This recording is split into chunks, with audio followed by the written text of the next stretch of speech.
students, today we are going to start a new chapter, chapter number 4, animal kingdom. आज हम आपको एक नया चैप्टर बनाने जा रहे हैं, शुरू कर रहे हैं, जिसका नाम है जंतु जगत।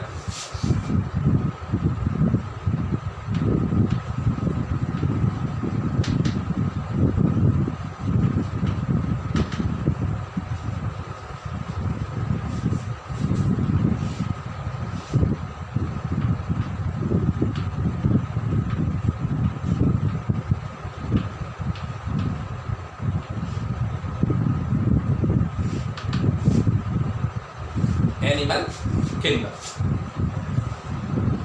तो जंतुओं जगत के अंदर सबसे पहले हम उसके वर्गीकरण के बारे में आपको बता दें कि जंतुओं का वर्गीकरण जब तक नहीं कर सकते, जब तक हमारे लिए यह जानना बड़ा मुश्किल हो जाएगा कि कौन सा जीव है, क्या उसका नाम है, कौन सा उसका कुल है, वंश है, जाति है। ये सब जो बातें अभी हमने पहले जो दूसरे चैप्टर में पढ़ी थी उसको एक आधार प्रदान करती है। जंतु जगत के वर्गीकरण के लिए कुछ ऐसे प्रमुख आधारों की आवश्यकता होती है जिनको आधार बना करके हम जंतुओं को छोटे बड़े समूहों में विभाजित कर सके कि बनावट, रंग, रूप, आकार, प्रकार, स्वभाव, इन सब बातों को ध्यान में रखा जाता है। फिर भी कुछ ऐसे मुख्य तथ्य हैं जिनके आधार पर हम जंतुओं का वर्गीकरण करते हैं। On the basis of present similarities and dissimilarities in animals, all of the animals are classified into various phyla and further divisible into class, order, family, genus and species etc. तो हम फर्स्ट ऑफ ऑल बात करेंगे कि जंतु जगत का जो वर्गीकरण है उसका आधार क्या है। What is the main basis of the classification? तो वो है अपना फर्स्ट वर्गीकरण का आधार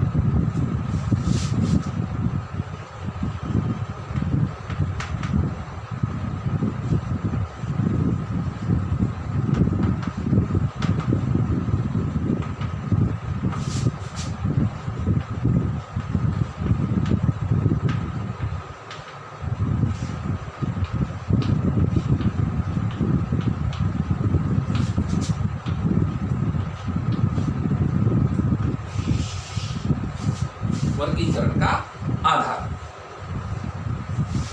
हम जानते हैं कि प्राणियों की संरचना में और आकार में भिन्नता होती है। We are known the difference of animals in its shape and its size। फिर भी उनकी जो कोशिका संरचना है, सेलुलर स्ट्रक्चर है, उनकी जो सिमेट्री है, सीलोम है, सेगमेंटेशन है और डाइजेशन, सर्कुलेशन, रिप्रोडक्शन, इनमें कुछ ना कुछ सिमिलरिटी जरूर पाई जाती है। चाहे प्राणी कोई भी हो, उनकी कोशिकीय संरचना में, उनके शारीरिक संगठन में, उनके व्यवहार जैसे कि शारीरिक संगठन और सम्मिति, देहगुहा, पाचन, उत्सर्जन, परिसंचरण, जनन, इन क्रियाकलापों में कुछ न कुछ समानताएं अवश्य पाई जाती हैं। तो इन विशेषताओं को ही हमने वर्गीकरण का आधार बनाया। जंतुओं में कौन कौन सी ऐसी विशेषताएं पाई जाती है जिसके आधार मानकर हम उनको आसानी से वर्गीकृत कर सकते हैं। Which characteristics are found in the animals which make the basis of a classification। तो फर्स्ट है अपना बेसिस ऑफ क्लासिफिकेशन में संगठन के स्तर, लेवल ऑफ ऑर्गेनाइजेशन। तो फर्स्ट जो है अपना वो ले रहे हैं अपन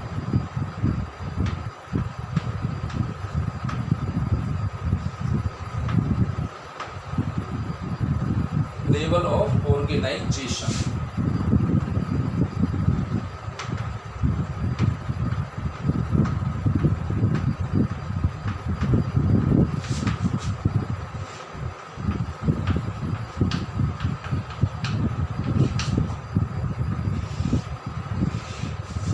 वर्गीकरण के आधार में पहला जो अपना आधार माना गया है वो है लेवल ऑफ ऑर्गेनाइजेशन, संगठन के स्तर।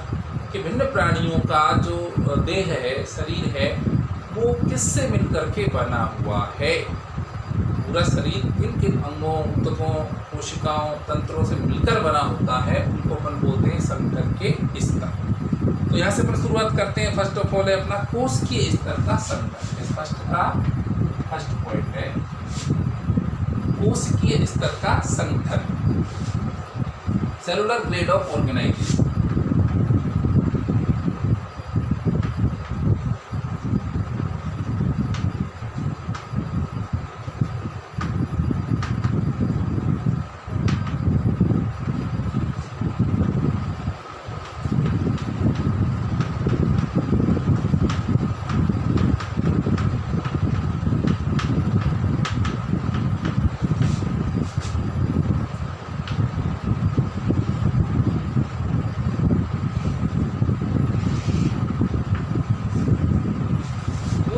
स्तर के संगठन में हम जानेंगे कि कोशिकीय स्तर क्या है। तो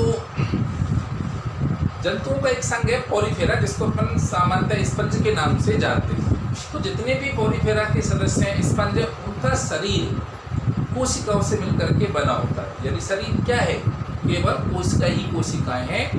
कोशिकाएं मिलकर के ऊतक नहीं बनाती है। यानी पॉलीफेरा संघ के जो प्राणी होते हैं स्पंज, वो क्या होते हैं, बहुकोशिकीय होते हैं। The members of phylum Polyphera are multicellular।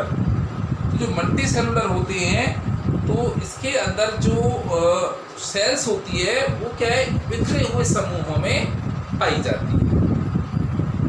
और शरीर की भिन्न भिन्न प्रकार की कोशिकाओं से मिलकर के शरीर बना होता है। और इन कोशिकाओं में क्या पाया जाता है, श्रम विभाजन। कोशिकाओं में क्या पाया जाता है, श्रम विभाजन, डिवीजन ऑफ लेबर। यानी body is consist of cells and each cells make a particular function. हर सेल एक अपना अलग से कार्य करती है। तो इनमें क्या पाया जाता है, डिवीजन ऑफ लेबर पाया जाता है, क्योंकि सभी सेल जो शरीर की है वो मिलकर के क्या करती हैं, कार्य करती है। बेशक वो अलग अलग कार्य करती है, लेकिन वो क्या है, बिखरे हुए समूहों में मिलती हैं। Body consist of many types of cells and they exhibit division of layer. The members of Porifera body is consist of different types of cells and they exhibit division of labour. तो यहाँ बात आ रही है केवल कोशिकीय स्तर का संगठन। तो कोशिकीय स्तर में क्या है, शरीर सिर्फ कोशिकाओं से मिलकर के बना होता है और कोशिकाएं अलग अलग कार्य करती हैं। तो यानी जो बॉडी का जो फंक्शन है वो क्या है, डिवाइड हो जाता है। तो उसको डिवीजन ऑफ लेबर। तो इसके जितने भी एनिमल्स आएंगे वो कौन से आएंगे, फाइलम पॉलीफेरा।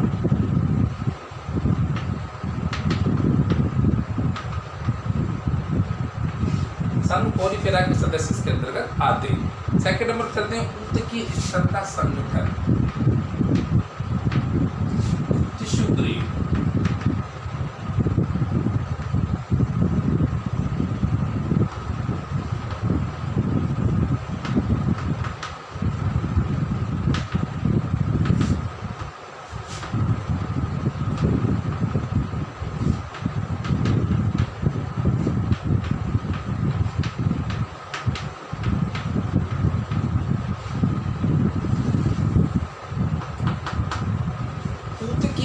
का संगठन, जैसे हम संघ पॉलीफेरा से आगे की ओर बढ़ते हैं तो वहां फिर अपना संघ आ जाएगा सीलेंट्रेटा। ये हाइड्रा वगैरह पर 9-10 से पढ़ते हुए हैं ना, तो ये हाइड्रा, ओविलिया और ये फाइजेरिया, ये जो जंतु हैं, इनका जो संघ होता है वो होता है सीलेंट्रेटा। तो सीलेंट्रा के जंतुओं में क्या होती है, कोशिकाएं मिलकर के क्या बना लेती है, ऊतक बना लेती है। लेकिन बहुत ज़्यादा स्पष्ट ऊतक इनमें नहीं बनते। कुछ कोशिकाएं आपस में मिलकर ऊतक बनाते हैं, तो ऊतकों का केवल एक तंत्रिकीय जाल का ही निर्माण हो पाता है। यानी cells combine to form tissue and tissue make only a nerve net like a structure. This types of body organisation is found in coelenterates.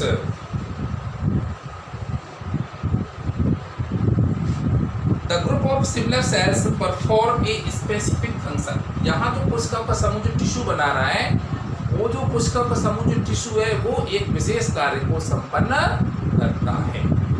कोशिकाओं का समूह क्या है? ऊतक है, और ऊतक क्या है? एक विशिष्ट कार्य को संपन्न करता है।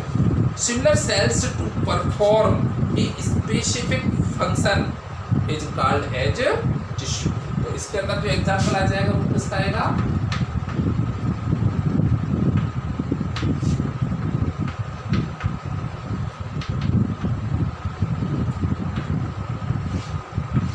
Phylum Coelenterata. अब उसकी स्तर हो गया, ऊतकी स्तर हो गया। अब ऊतकी स्तर से अपन आगे की ओर चलेंगे तो क्या आएगा? अंग स्तर का संगठन। अंग स्तर के संगठन में अपन आ जाएंगे number 3, organ grade of organisation.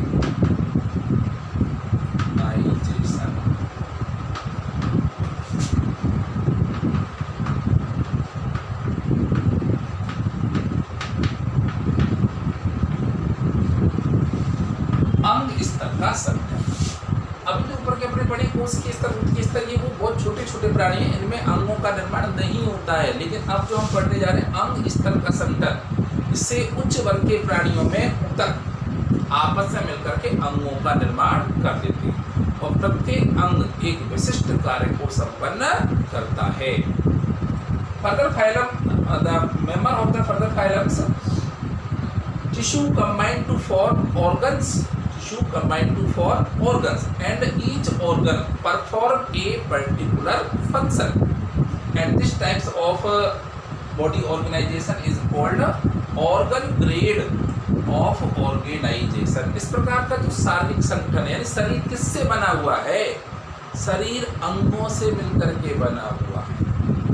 किससे मिलकर बना हुआ? अंगों से। तो ये ऑर्गन से बॉडी बनी हुई है। Body consist of various types of organ. और इस प्रकार का जो अंग स्तर का जो संगठन है वो, जैसे कि अपन डाइजेशन की बात करें तो डाइजेशन का कोई भी ऑर्गन ले लें, आमाशय को ले लें, छोटी आंत्र को ले लें, बड़ी आंत्र को ले लें, तो इनका कार्य क्या है? भोजन का पचाना ही होता है। तो यहाँ क्या है? एक पर्टिकुलर ऑर्गन, एक विशेष अंग जो है एक पर्टिकुलर कार्य को कर रहा है। Stomach is related to digestion of food. Here organ stomach है और वो क्या कर रहा है? एक पर्टिकुलर फंक्शन यानी डाइजेशन का कार्य कर रहा है। तो ऐसी बॉडी में जो ऑर्गन है वो एक अपना अलग ही कार्य करेंगे, और ये पाया जाता है अपना सीलेंट्रेटा से आगे चलेंगे फाइलम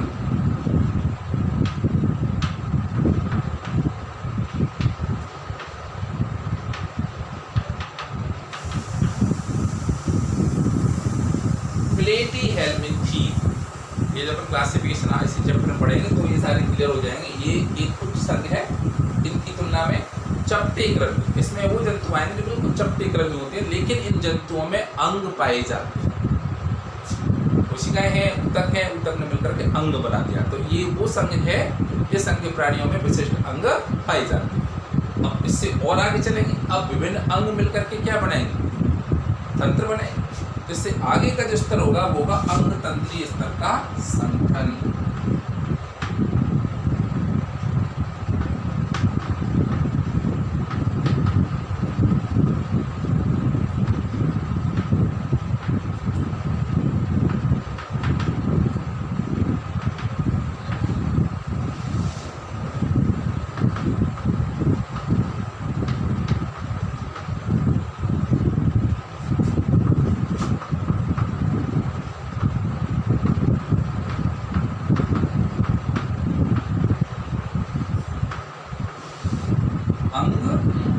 तंत्रीय स्तर का संगठन।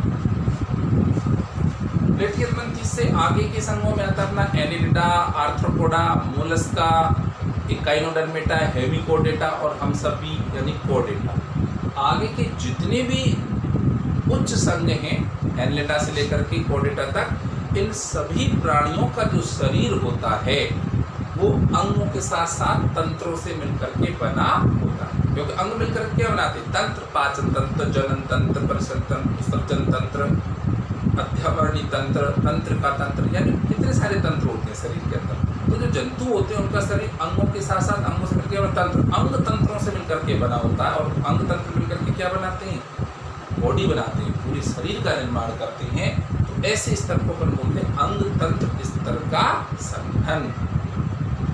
The higher phylums of animals body is consist to organ system grade of organization, यानी body consist to organ system, organ ने मिलकर सिस्टम बना लिया तो पूरी बॉडी में organ और सिस्टम टाइप का क्या मिलेगा? ऑर्गेनाइजेशन मिलेगा। ऐसे प्राणी क्या है, कुछ जब जितना ज़्यादा एनिमल ऊंचे समूह में जाएगा, संरचना शरीर की उतनी ज़्यादा जटिल होती चली जाती है, तो उतनी ज़्यादा जटिल संरचना और जटिल कार्यों को संपन्न करने लग जाता है। The body exhibit complicated function and complicated structures. जैसे कि बता दूं, इसमें कुछ जीवों में क्या पाया जाता है? इनकम्प्लीट डाइजेशन, और कुछ जीवों में पाया जाता है कंप्लीट डाइजेशन। तो छोटे जो जीव हैं उनमें तो क्या होता है? अपूर्ण पाचन। और बड़े जीव में होता है पूर्ण पाचन। तो अपूर्ण क्यों होता है? क्योंकि जो भ्रूणीय विकास होता है तो उसमें जो आहार नाल बनती है उसमें एक ही छिद्र होता है, और एक छिद्र होता है तो वही तो माउथ का और वही गुदा का, दोनों का कार्य एक ही छिद्र कर रहा है। तो वहाँ पाचन कैसा होता है? अपूर्ण होता है। और जो पूर्ण पाचन वाले प्राणी है उसमें आहार नाल में दो छिद्र होते हैं, एक तो होता है माउथ और एक होता है एनस, एक तो मुख और एक गुदा। तो वो हो गया अपना complete digestion. Complete digestion animals alimentary canal have two pores, one pore is mouth and another pore is anus, so they are called complete digestive animals। इसके अभी अपने क्या हो गए? 4-5 संगठन हो गए, cellular grade, tissue grade, organ grade and organ system grade. यानी ये शारीरिक संगठनें प्राणियों के शरीर को निर्माण करने वाले स्तर हैं कि शरीर किससे बना है? कोशिकाओं का है, ऊतकों का है, ऊतकों के बाद तुम्हारा अंगों का है, और अंग के बाद आता अंग तंत्रों का। इसके अलावा और भी छोटे रोपण आएंगे। जैसे मान लीजिए परिसंचरण की बात करें तो परिसंचरण तंत्र भी 2 प्रकार का होता है। लास्ट पॉइंट देता हूँ, इससे हट करके परिसंचरण समझाने के लिए।